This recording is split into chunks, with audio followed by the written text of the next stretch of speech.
This is COVID-19 Seattle. I'm Dave Ross. And I'm Aaron Granillo. Several districts across the state are preparing for in-person learning, or at least a hybrid option. That includes schools in Kittitas, Grant, and Asotin counties, where cases are lower than in western Washington, but still above the recommended levels to safely reopen. Just a few weeks ago, Superintendent Chris Rakedahl said it was unsafe for a majority of the state's students to return for in-person learning. And even though they have been preparing since last spring, school districts still are not ready to do remote learning effectively. That is according to the executive director of the Washington State Parent-Teacher Association, Andrew Estep. In a virtual town hall yesterday, he says there are still big problems with online access for all students, and districts still aren't ready to do things right. The 3 months of summer that we've had still hasn't been enough time not to adequately provide for all of the changes that would need to be made in order to virtualize this effectively. So it's still not going to be happy. Estep is saying what we all know, the kids learn best in person. There's so much data out there, so much science out there that tells us that education happens best in the classroom. And we saw this last spring how very difficult it was to try to do this remotely. WSPTA is following the guidance of the state and local health officials that kids should only go back to school when it's safe. The guidance is follow the rules of the county public health department. The county public health department says don't meet, then we don't have school in classrooms. So do you think we spent a little too much time this summer debating how to bring kids back to school and not enough time just kind of accepting this reality and getting things in motion? I guess it depends on the district. I was talking to the CEO of Impact Schools, which is a group of charter schools, and they saw this coming for a while and began this week with in-person socially distanced meetings in their parking lots, in the school parking lots, one-on-one with parents and students. So the teachers could at least establish a relationship with each parent and student in their classes so that at least when online learning starts, the picture on the iPad is not some stranger you'd never met before, but someone who you know and who has expectations of you. And they're hoping that by making sure that that relationship is firmly established at the start of the school year, it will motivate kids more. Yeah, I hope so.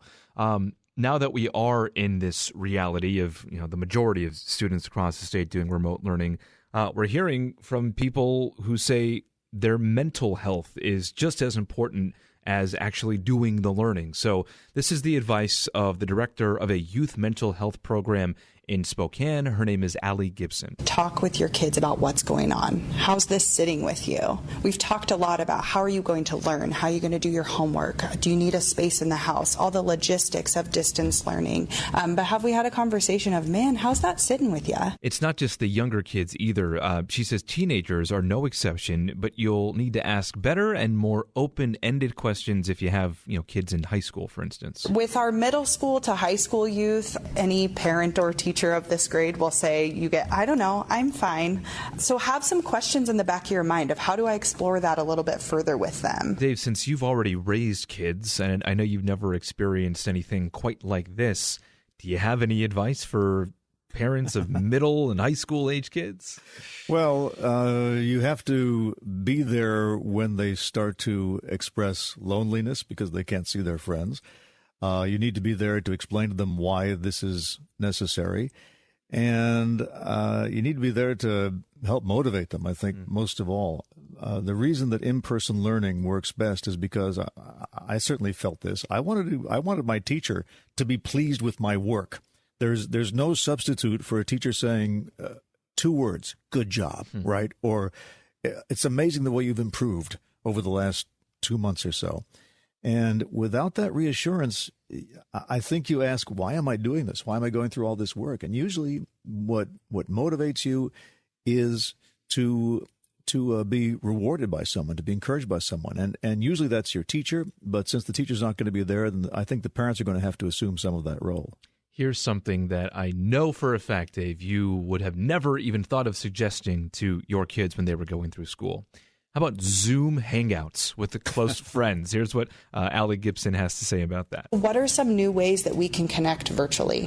What are some new ways we can connect socially that's appropriate distance? Maybe it's meeting at a park, it's masking up, it's having conversations via Zoom. I know for me, I'm not in school. Obviously, I'm older, but I mean, I just had a Zoom Hangout last night with a friend of mine I haven't seen since college, right? So it does work. It does bring some joy. We have a group of 4 of us guys who we had lunch together once a month. Can't do that now. And so we do it on Zoom, and it works pretty well. Plus, if the conversation gets boring, you can do other things. Yeah.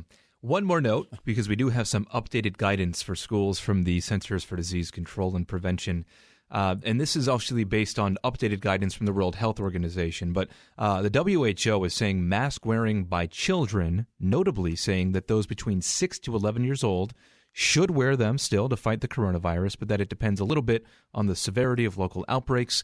And now it says that kids under 6 years old should not wear masks. This is, again, according to the WHO, while saying those over 12 should wear them just like adults should, saying in cases where physical distancing cannot be ensured and in areas of high transmission rates. It's just confusing because, what was it, 2 weeks ago they were saying everybody over 2 should wear them. Now it's 6. I don't know. I guess just the best option. Have they explained why that is? It's mainly, I think it's because kids the evidence showing they are, of course, less susceptible of catching the virus, and I think just, less likely to spread it. So, and I don't know, maybe the fact that it's just harder for kids under 6 to wear them in the first place. I don't know if that has much to do with it, but yeah, that's the updated guidance. I was a little surprised to see that today myself. Well, that's good. I mean, as you know more, then I guess you have to change the guidelines rather than stick with something that wasn't working. The head of the Food and Drug Administration is apologizing for overstating the life-saving benefits of convalescent plasma in treating COVID-19.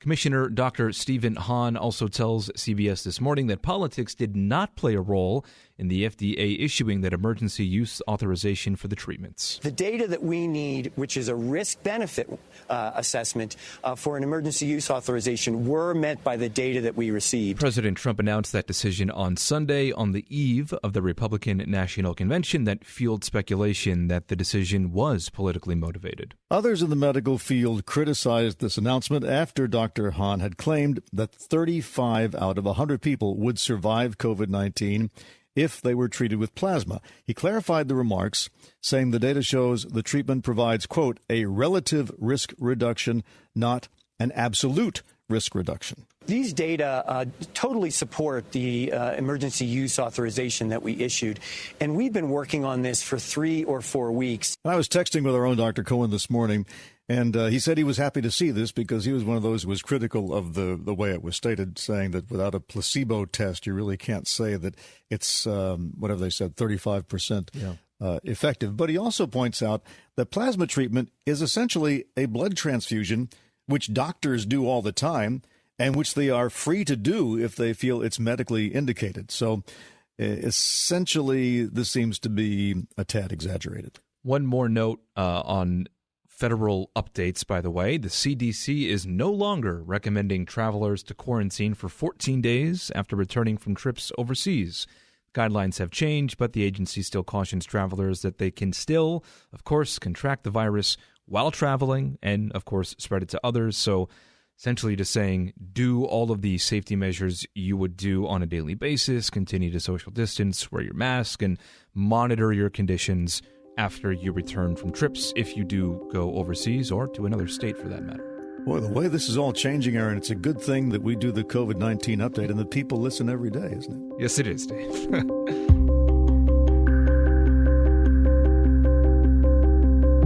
We will be back tomorrow and every day after with a 10-minute rundown of the daily local news. You can subscribe to this podcast. You can also find our news coverage on mynorthwest.com or listen live at 97.3 FM.